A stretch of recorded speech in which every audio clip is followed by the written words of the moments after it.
Train 262 Heavy, wind calm, runway 31 left, clear for takeoff, caution wake turbulence, previous departure, Heavy 777.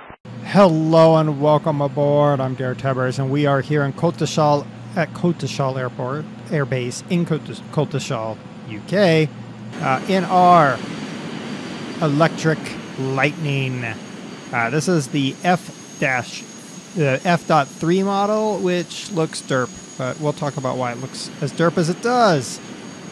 Alright, there's a nice looking exterior. I do sort of have a little issue with some of the interior here. The fact that I am apparently... I'm a mutant! Bleh, mutant man. Anyway, don't look at myself. Oh, jeez. Don't do that. Don't look that way. It's a bad way to look. Oh my goodness. Some of these planes. We do apparently have flaps.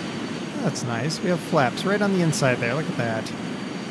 Interesting. We don't need flap, or at least not that much flap. All right, inside. Let us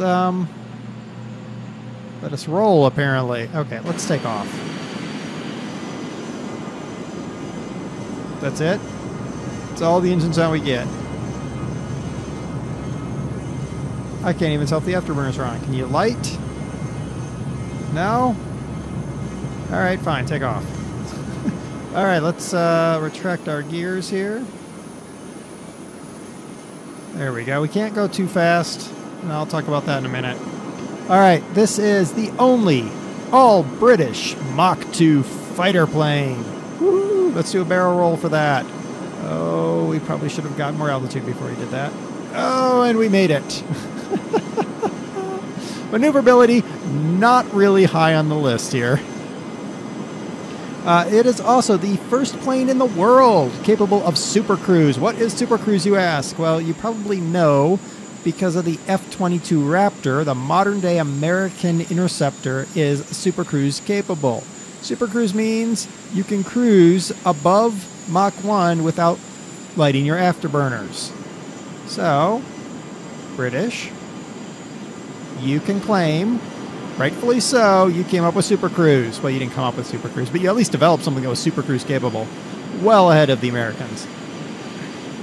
Pilots described flying this aircraft as being saddled to a skyrocket. This aircraft was designed for one thing: point defense. It was designed to scramble into the air and intercept incoming bombers over the British homeland. And for that, the design requirements were very simple.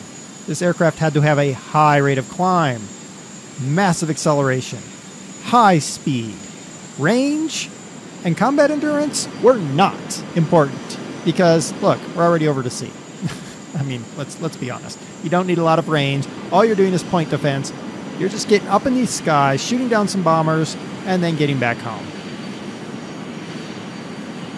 Now, some of you noticed that are not from the UK because you don't know much about the British Electric Lightning, or you're from the UK and you don't know a lot about the British Electric Lightning. You've noticed the stacked engines here.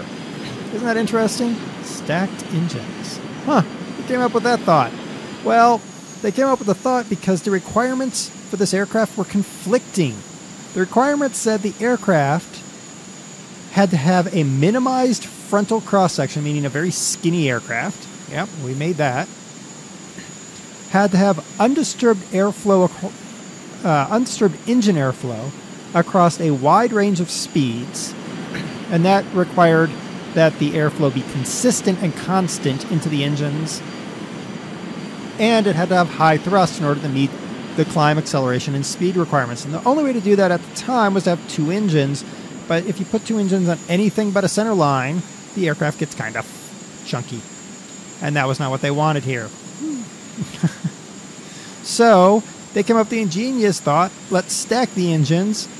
All the air comes in that front nose cone, runs to our two engines, and boom, we've meet the design requirements. A couple little problems with that. So, first problem, maintenance. Obviously, maintenance is a little bit of a challenge on those engines. Yeah, just a bit. The other problem is, what happens if you have a fluid leak on the top engine? It drips down on the bottom engine. Well, what happens when you fire the reheaters on that bottom engine? Ooh, you might catch on fire. Yes, that did happen, and that was one of the complications of this particular arrangement. Now, this aircraft has a very low fuel capacity.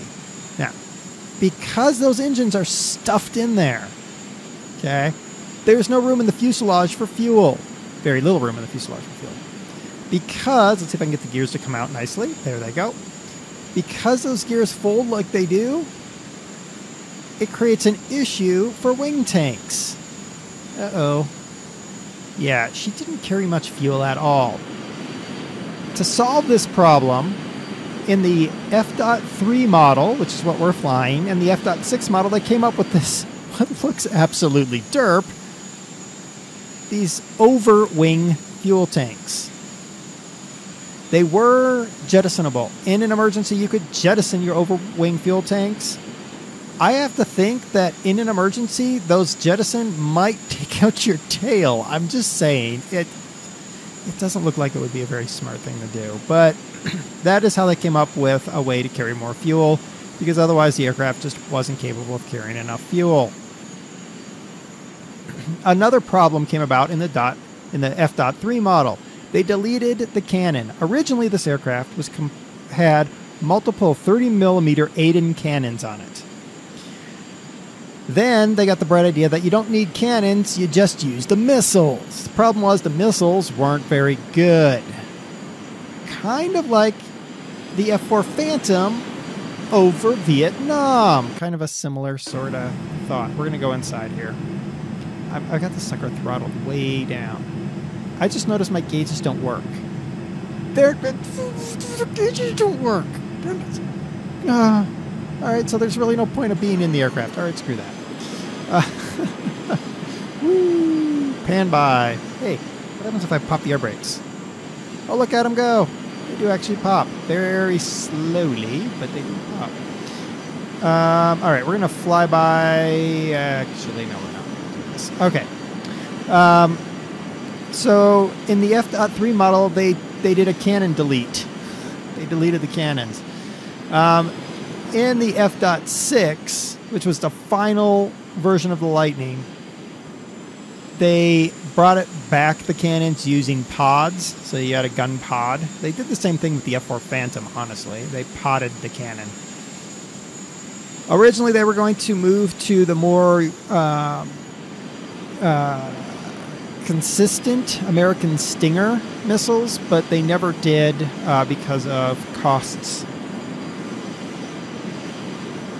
Our engines, what are we flying with? We're flying with two Rolls-Royce Avon 301Rs. They produce 12,530 pounds of thrust dry and 16,000 pounds of thrust when afterburning.